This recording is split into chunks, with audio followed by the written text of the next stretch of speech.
The sun clawed at the earth, relentless, scorching the plains until the ground split like old leather. Dust hung in the air, a haze that stung Clara's eyes as she stumbled forward.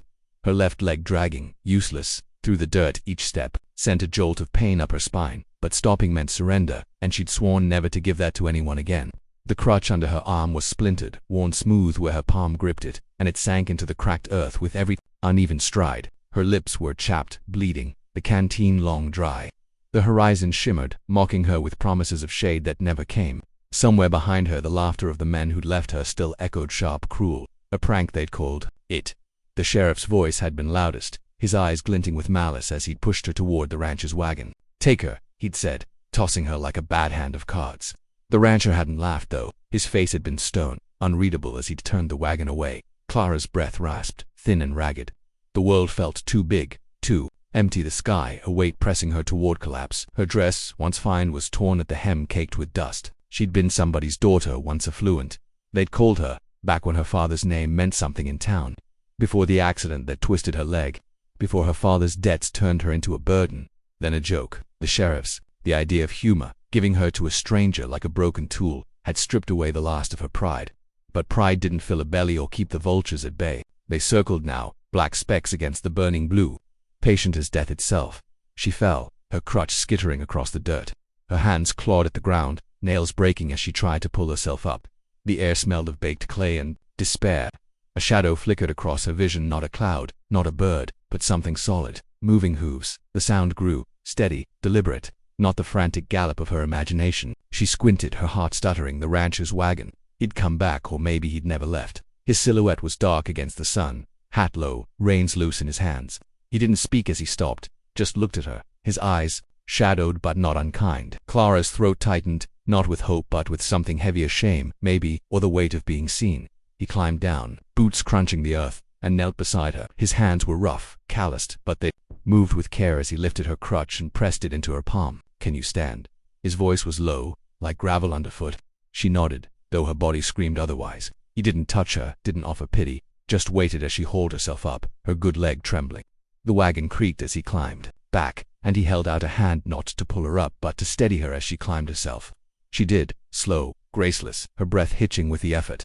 The wagon smelled of hay and sweat, and the bench was hard beneath her. He flicked the reins, and they moved, world jolting past in a blur of dust and heat. The silence between them was thick, broken only by the creak of wheels and the soft snort of the horses. Clara stared at her hands, knuckles raw, and wondered what he saw when he looked at her. Not the sheriff's cruel jest, not her father's shame, but something else, something she couldn't name. The rancher's face gave nothing away, but his hands on the reins were steady, sure, like he'd held worse burdens than her. The land stretched endless around them, harsh and unyielding, but for the first time in days, Clara felt the smallest flicker of something like breath in her chest. Not hope, not yet, but the absence of despair. The wagon rolled toward a low rise, where a cluster of buildings crouched against the horizon. A house, weathered but sturdy. A barn, its roof patched with tin. A windmill turning slow, creaking, like an old man's bones.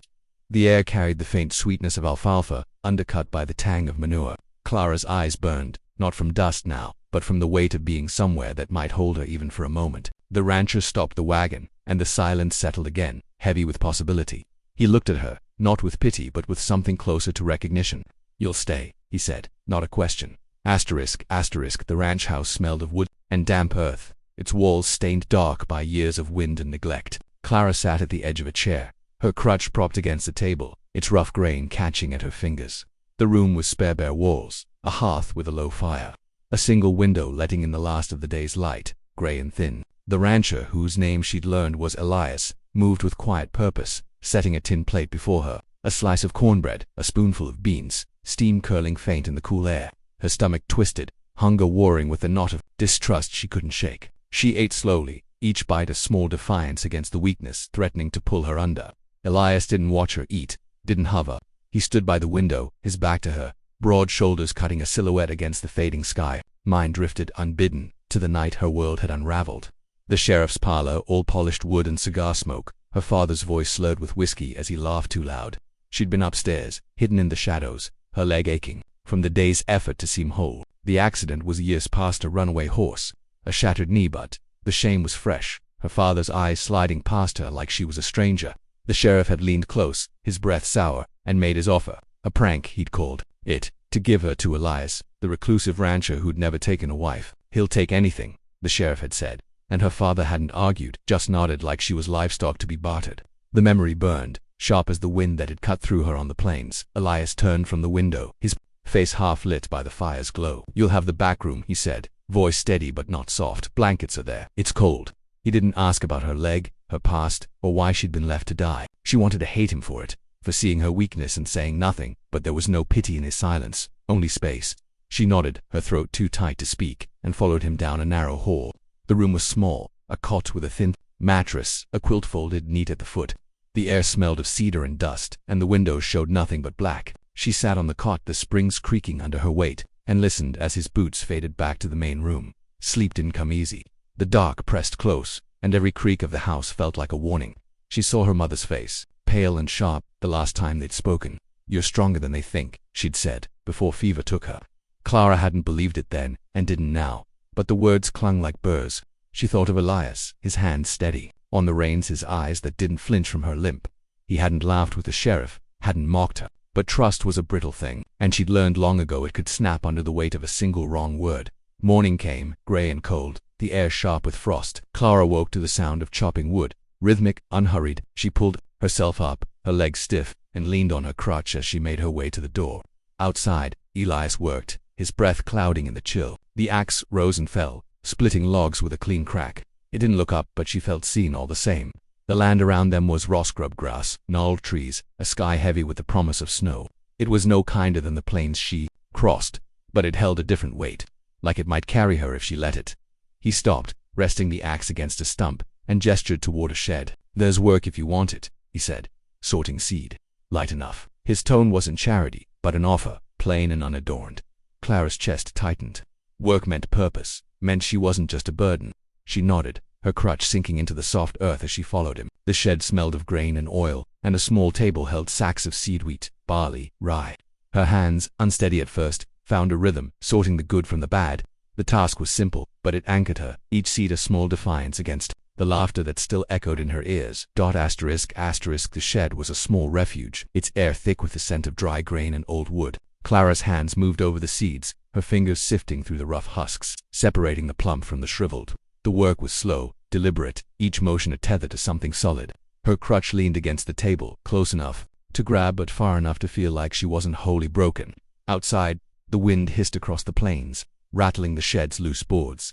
Elias was somewhere beyond, his presence marked by the occasional creak of a gate or the low snort of a horse. He didn't check on her, didn't hover, and that absence of scrutiny felt like a gift she didn't know how to hold. Her mind wandered as she worked, slipping back to the days before the accident. She'd been quick then, her legs carrying her through the tall grass behind her father's house, chasing the shadow of her brother's laughter. The memory was sharp sunlight on her face, the smell of wild mint, her mother's voice calling them in for supper. Then the crack of the wagon wheel, the scream of the horse, the world tilting as pain swallowed her whole. After that, her father's eyes had changed, his warmth replaced by a distance she couldn't cross. She'd become a thing to be managed, a flaw in his ledger. The sheriff's prank had only sealed what her father had already decided. She was less than she'd been. The shed door creaked, pulling her back. Elias stood there, a tin mug in his hand, steam curling from it. "Coffee," he said, setting it on the table. His eyes flicked to the piles of sorted seed, a faint nod of approval before he turned away. Clara wrapped her hands around the mug, its warmth seeping into her palms, and sipped, bitter, strong. It burned her throat, but steadied her pulse. She watched him through the open door, mending a fence in the distance, his movements sure. He was older than she'd first thought, lines etched deep around his eyes, but there was no cruelty in his face, only a quiet that felt like it had been earned through loss. Days passed, each one folding into the next. Clara found a rhythm in the work, sorting seed, mending harnesses, stirring pots of stew under Elias's sparse guidance. Her leg ached less in the mornings, or maybe she'd just grown used to the pain. The ranch was a living thing, demanding and unforgiving, but it gave back in small ways. The warmth of the fire, the weight of a full plate, the silence that didn't judge. Elias spoke little, but when he did, it was with purpose. "Fence needs checking tomorrow," he'd say, or "horses need water by noon." She listened, learned, and felt the ghost of her old self stirring. Not whole, but not gone. One evening, as the sky bruised purple, Elias sat across from her at the table, cleaning his rifle. The firelight caught the scars on his knuckles. Stories she didn't know. "You're good with the seeds," he said, not looking up. "Better than most." The words landed soft, but they carried weight. Clara's chest tightened, not with pride, but with something raw, like a wound she hadn't known was there. She wanted to ask why he'd come back for her, why he hadn't left her to the vultures, but the question stuck in her throat. Instead, she said, "I've had practice being careful." He nodded, like he understood more than she'd said. "Careful's good," he replied, his voice low, "but it ain't enough out here. You gotta see what's worth keeping." His eyes met hers, steady, and for a moment, she felt stripped bare not of her limp or her past, but of the fear she'd carried since the sheriff's laughter. She looked away, her hands twisting in her lap, and the silence settled back, heavy but not unkind. Outside, the wind howled, colder now, carrying the first bite of winter. Clara thought of the plains, the endless stretch where she'd nearly died. She thought of her father's parlor, the sheriff's smirk, the wagon wheels fading, and she thought of Elias, turning back for her, not because she was a burden but because he'd seen something else. The fire popped, sending sparks up the chimney, and she felt the smallest shift inside her, like a seed splitting open in the dark. The frost came hard, crusting the ground until it crunched under Clara's boots. Each morning she woke to her breath clouding in the dim light of the back room, the quilt heavy but not enough to keep the cold at bay. Her legs stiffened in the chill, the old ache flaring like a warning, but she moved through it, pulling herself up with the crutches familiar. Wait. The ranch demanded more now. Water hauled from the well, firewood stacked, horses fed before the sun broke the horizon. Elias didn't ask for her help, but he didn't stop her either. She worked beside him in silence, her hands learning the rhythm of tasks she'd never imagined. The tug of a pitchfork, the weight of a bucket, the way a horse's flank twitched under her palm. Her thoughts turned inward as she worked, circling back to the girl she'd been, not the one who ran through the grass, but the one who'd sat by her mother's bedside, watching fever carve hollows under her eyes. "You've got a fire in you," her mother had whispered, her voice thin as thread. "Don't let them douse it." Clara hadn't understood then, hadn't felt any fire, just the weight of being less than her brother, less than her father's pride. The sheriff's prank had only confirmed it, his laughter a blade that cut deeper than the accident ever had. But out here, in the raw expanse of Elias's ranch, the memory of that laughter felt smaller, like a stone worn smooth by a river. One afternoon, as snow dusted the ground, Elias led her to the barn. The air inside was thick with hay and the warm musk of animals. He handed her a brush, nodding toward a mare in the corner, her coat dull and matted. "She's skittish," he said. "Needs a steady hand." Clara hesitated, her crutch awkward in the straw. But the mare's eyes held her, dark liquid, full of a fear she recognized. She moved slow, her good leg bearing her weight, and brushed the mare's flank, murmuring soft as she would to a child. The horse snorted, then stilled, her ears flicking. Elias watched from the doorway, his face unreadable, but when she finished, he said, "You've got away with her. Not everyone does." The words settled in her, not as praise but as truth, plain and unadorned. She thought of the seeds she'd sorted, the harnesses she'd mended, the small tasks that had begun to feel like her own. Elias saw her not as the sheriff's joke or her father's shame, but as someone who could be. The realization was a quiet thing, like the first green shoot breaking through frozen ground, fragile but stubborn. That night, by the fire, Elias spoke more than usual.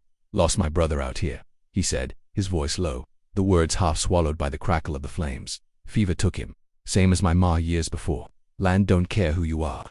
It takes what it wants." Clara's throat tightened, her own losses echoing in his words. She wanted to ask more, to know the shape of his grief, but his eyes were fixed on the fire, and she let the silence hold them both. It wasn't pity she felt, but a kind of kinship to people carved by the same unyielding world. The days grew shorter, the cold sharper. Clara's hands grew calloused, her movements surer, though her legs still betrayed her on uneven ground. She stood at a crossroads. Not of roads, but of something deeper, whether to keep the walls she'd built, or to risk letting Elias's quiet faith in her take root. She thought of the mare, skittish but trusting under her hand, and wondered if she could be the same, not whole, not unbroken, but enough.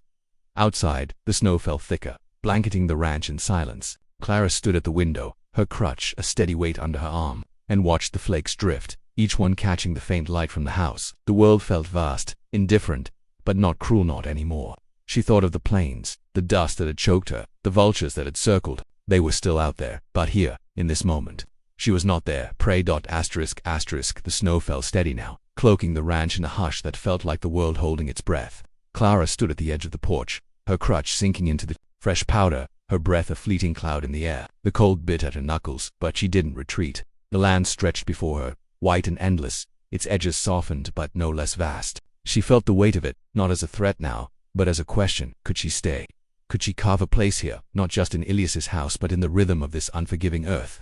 Her leg ached, a dull throb that matched the pulse in her chest, but she stood straighter, her shoulders squared against the wind. Inside, Elias was at the table, sharpening a knife, the scrape of the whetstone steady as a heartbeat. He hadn't spoken much since his confession about his brother, but the silence between them had shifted, less guarded, more like the quiet of two people who'd seen each other's scars. Clara thought of her mother's words again: fire, strength, a spark she'd never believed in. Out here, though, with the snow and the work and Elias's steady presence, she felt something kindling, small but fierce. Not hope, not yet, but a refusal to be what the sheriff had named her, a burden, a jest, a thing to be discarded. She thought back to the day she'd arrived, half dead, her hands scraped raw from crawling. Elias had seen her then, not as the sheriff's cruel gift, but as something worth saving. She hadn't trusted it, had waited for the catch, the moment he'd reveal his own malice or pity, but it never came. Instead, he'd given her tasks, a bed, a mug of coffee, each one a quiet insistence that she was more than her broken leg, more than her father's shame. She wanted to ask him why, but the words felt too big, too raw, like they'd break the fragile thing growing between them. That afternoon, Elias called her to the barn again. A calf had been born in the night, weak and shivering, its mother to warn to nurse. Needs feeding, he said, handing her a bottle of milk, warm from the stove. Clara knelt in the straw, her crutch propped nearby, and coaxed the calf to drink. Its tongue was clumsy, its eyes wide with fear, but she held steady, her voice soft, her hands patient. Elias watched, leaning against a post, his face lit by the lantern's glow. When the calf finally sucked, greedy and strong, he nodded. "You're good at this," he said, and this time, Clara didn't look away. She felt the words settle, not as flattery but as truth. And something in her chest loosened, like a knot untying itself. The choice came quietly, not in a single moment but in the accumulation of days. She could stay, could keep sorting seeds, brushing horses, feeding calves. She could let the ranch's rhythm become her own, let Ilias's faith in her become her own, or she could leave, carry her crutch and her pride back to a world that had already cast her out. The thought of leaving twisted her gut not with fear, but with the ache of losing something she hadn't known she could have: a place, a purpose, a man who saw her, not as broken, but as whole, in a way she was only beginning to understand. That night, the fire burned low, the room warm against the snow outside. Elias sat across from her, his hands still, his eyes on the flames. I have to decide now," he said, as if he'd heard her thoughts. "But the door's open." Clara nodded, her throat tight. She thought of the plains, the dust that had nearly swallowed her, the vultures that had waited. They were still out there, but they felt far away now, like a story she'd outgrown. The snow had stopped by morning, leaving the world quiet, the air sharp with the scent of pine and frost. Clara stood outside, her crutch steady in the snow, and watched the first light break over the horizon. It was faint, a thin line of gold against the white, but it was enough. She felt the earth beneath her, hard and unyielding, but hers to stand. On the wind whispered, carrying the echo of her own steps, and she knew she'd walk forward, one uneven stride at a time.